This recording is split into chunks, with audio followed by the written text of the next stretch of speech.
Kugi Aishi and Hiki Aishi were twin sisters born in 1890. They both suffered from the Aishi condition just like the rest of their bloodline. Despite being twins, they both had very different personalities. Although Hiki was kind and gentle, Kugi was cold and could almost be seen as heartless at times.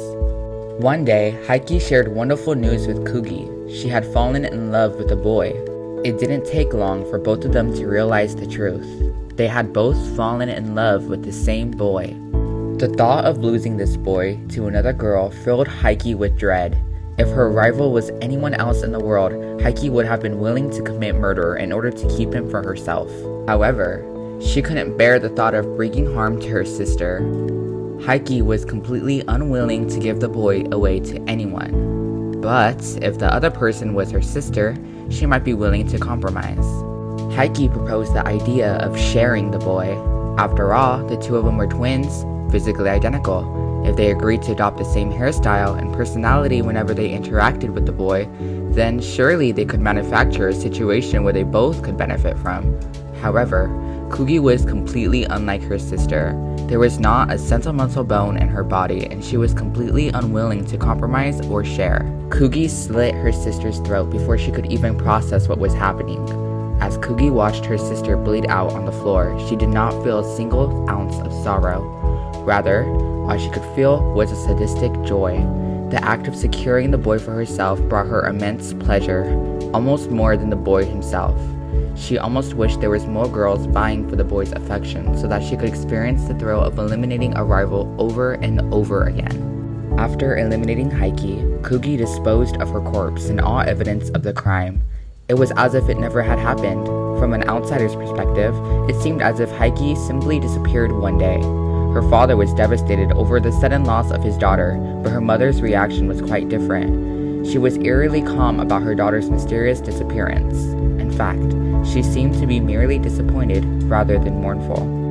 Although she never outright accused Kugi of murdering Hiki, her gaze would sometimes linger on Kugi a little too long, as if she was thinking of things she wanted to say, questions she wanted to ask, yet choosing to remain silent. Perhaps her unspoken words were something that would seem aligned to a normal person, yet perfectly reasonable to an Aishi. I know what it's like, so I can't blame you. The stronger one lived and the weaker one died. That's all. But I still miss her, you know?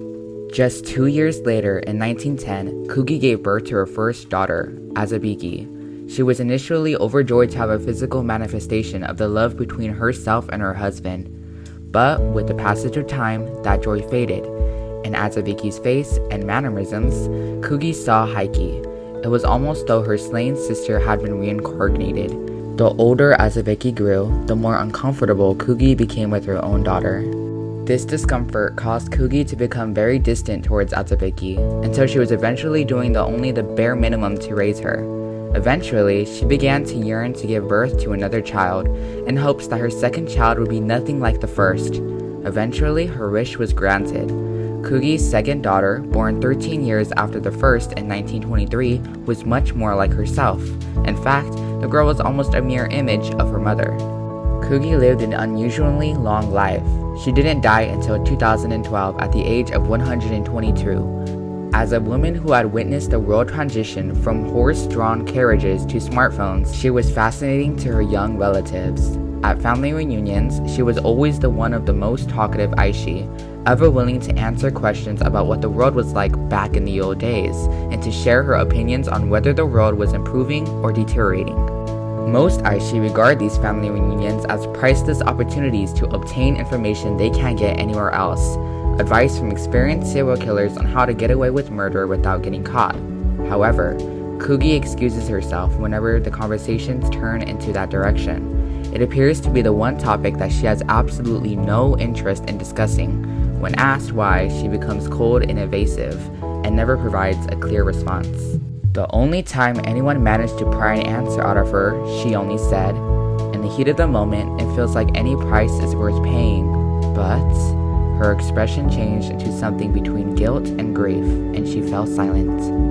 If you like watching more Yandere Simulator content from me, make sure to hit that subscribe and notifications button and comment down what video you want to see next. Bye!